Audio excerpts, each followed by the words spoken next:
Viewers, मैं हूं आपका होस्ट अली जामिन और आप देखें मेरा यूट्यूब चैनल अली जामिन ऑफिशियल। 2009 से दुनिया भर में जो मिनॉरिटी डे वो मनाया जाता है।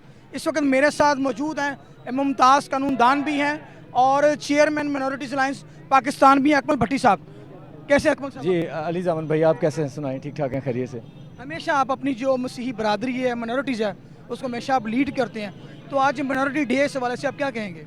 मैं आज यही पैगाम देना चाहता हूं कि हम कायद आज़म का वो विज़न जो मर गया था 11 अगस्त 1947 का, जब कायद आज़म ने ख़िताब करते हुए कहा था कि Muslim are free to go to their mosque, Hindu are free to go to their temples, there are nothing to do with the business of the state, कि रियासत के कारोबार से इस चीज़ का कोई तल्लक नहीं, कोई रंग नस्ल मज़हब अकीदे की बुनियाद पर पहचाना नहीं जाएगा, बल्कि कारोबार ममलकत में सब बराबर के शहरी होंगे। तो ये विजन लेके हम पाकिस्तान में आ गए हैं कि इस वक्त सख्त ज़रूरत है कि हम सब इन चीज़ों से बालातार होकर एक कौम की बात करें, पाकिस्तानी कौम की बात करें, और हमें अक़लियतों को बराबर यकसा हकूक़ मिले ताकि हम भी पाकिस्तानी की तमीर व तरक्की में जिस तरह हमेशा हिस्सा लेते रहें, बढ़ चढ़ कर हिस्सा ले सकें। आप समझते हैं कि जो पाकिस्तान है ये मिनॉरिटीज़ के लिए एक महफूज मुल्क है? मैं समझता हूँ कि समाजी सतह पे तो ठीक है, लेकिन बहुत सारी अभी डेवलपमेंट की ज़रूरत है। इस हवाले से कुछ चीज़ों की नफ़ी हो जाती है, जिस तरह सानहा जड़ा वाला हुआ तो जत्थे के जत्थे जो है वो मज़हब का नारा लगा के हमारे गिरजाघरों को जलाने आ जाते हैं, हज़ारों बाइबल मुक़द्दस जलाई जाती हैं, लोगों को बेघर किया जाता है और हमें इंसाफ भी नहीं मिलता।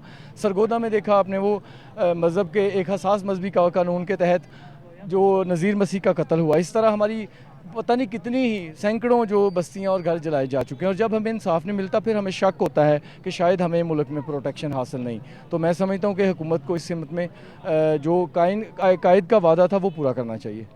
अब माजी में हमने देखा कि जब खुदा न खास्ता मसीही इबादतगाहों को नुकसान पहुँचाया जाता है तो हुकूमत बर वक्त नोटिस भी लेती है, एक्शंस भी लेती है और लोगों को मोटिवेट भी किए जाते हैं। फिर अमन कमेटियाँ भी हैं, वो भी हरकत में आती हैं। जश्न आज़ादी भी करीब है, जश्न आज़ादी के मौके पे आप क्या पैगाम देंगे? मैं शुक्रिया भी अदा करता हूँ हुकूमत पाकिस्तान का कि वो अपने तय ज़रूर कोशिश करती है, लेकिन इसका मुश्किल हाल ये है कि जो नेशनल एक्शन प्लान है उस पर अमल दरामद किया जाए, जिससे इंतहा पसंदी और दहशतगर्दी का खात्मा होगा, फिर पाकिस्तान बिल्कुल तरक्की की राहों पर गामजन होगा।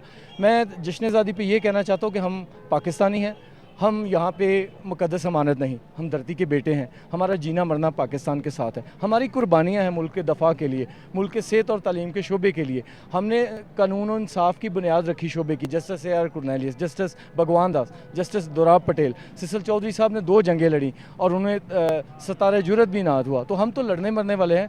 तो इसलिए मैं समझता हूँ कि आज भी अगर कोई पाकिस्तान की तरफ मैली आंख उठाकर देखेगा तो हमारे सर तो कट जाएंगे, लेकिन हम इस अपनी पाक धरती के तहफ़्फ़ुज़ के लिए हमेशा सीना तान कर अपनी अक्सरियत के शाना बशाना लड़ेंगे, बल्कि उनसे आगे होकर लड़ेंगे। तो मैं समझता हूँ इस हमारे जज्बे को हमेशा कायम दायम है। हमारी कौम, हम बिल्कुल जश्न आज़ादी मनाएंगे, पाकिस्तान के झंडे लेकर घरों पर भी लहराते हैं, हमारे गिरजाघरों में इबादतें भी करते हैं।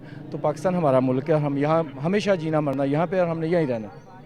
जैसे कि आप सुन रहे थे, अकमल भट्टी का कहना था कि पाकिस्तान बनाने में मसीही बरादरी ने अपना एक भरपूर किरदार अदा किया और इंशाल्लाह आइंदा भी जब पाकिस्तान को हमारी ज़रूरत पड़ी तो पाकिस्तान के लिए हमारा जान माल हाज़िर है। शुक्रिया।